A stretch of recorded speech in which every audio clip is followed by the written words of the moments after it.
publicados pela editora Vida.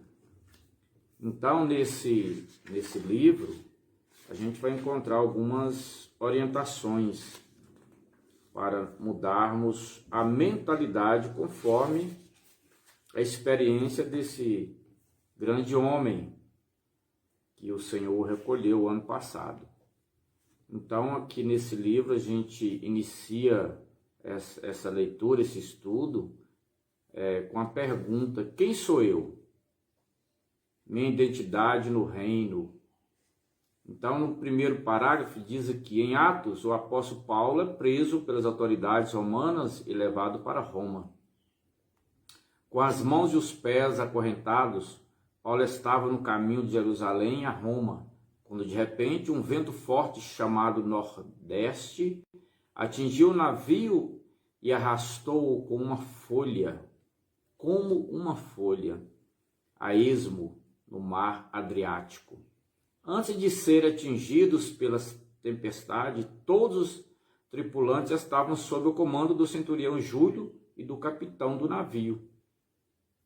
Entretanto, como nem o sol nem as estrelas apareceram por muitos dias, e a tempestade continuou a se abater sobre eles, todos a bordo ficaram com medo, pois ninguém era capaz de traçar o curso correto. Eles nem sequer sabiam ou podiam imaginar onde estavam, para onde iam ou se sobreviveriam à tempestade. Estavam completamente desorientados.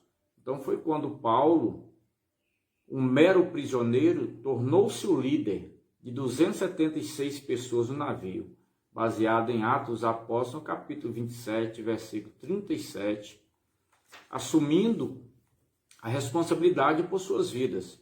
Mesmo em meio à terrível tempestade, Paulo estava consciente de quem era e, por causa disso, exerceu sua liderança e serviu-lhes de guia. Quando a vida é calma e confortável, é comum as pessoas desprezarem sua identidade e se esquecerem de quem são. Deixam de pensar no sentido da vida e da existência do homem e são levados por seus impulsos naturais. Ao enfrentarem, porém, a força de um furacão, começam a pensar sobre a própria identidade. É quando surgem perguntas como: quem sou eu? De onde eu vim? Para onde vou? Só é possível responder a essas perguntas quando há uma forte convicção de identidade. Caso contrário, o desespero tomará conta. Então, todos os tripulantes do navio alexandrino fracassaram no teste de identidade e caíram em grande desespero. Enquanto tremiam de medo, depois de dias sem ter o que comer ou beber, o apóstolo Paulo levantou-se diante deles e disse: pois ontem à noite apareceu-me um anjo do Deus a quem pertenço e a quem adoro, dizendo-me: Paulo, não tenha medo. É preciso que você compareça perante César. Deus, por sua graça, deu-lhe a vida de todos os que estão navegando com você. Assim tenham ânimo, senhores. Creio em Deus que acontecerá do modo como me foi dito. Então, Paulo falou aqui, nós encontramos, baseado em Atos dos Apóstolos, capítulo 27, versículo 25 ao 23 ao 25. E continua aqui a nossa leitura. Paulo declara aqui a quem pertence sua vida. Com as palavras de Deus, a quem pertenço e a quem adoro, podemos ver claramente que ele tinha plena convicção de sua identidade. Então, a tripulação do navio não tinha uma posição nem identidade, não sabia quem proveria a esperança eterna. Paulo, porém, sabia de onde vinha, porque estava vivo e para onde iria. Como as pessoas no navio não sabiam a quem pertenciam, ao depararem com a morte, entraram em desespero. Quando viram que seus deuses não as atendiam, ficaram sem saber a quem recorrer, simplesmente não tinham o que fazer.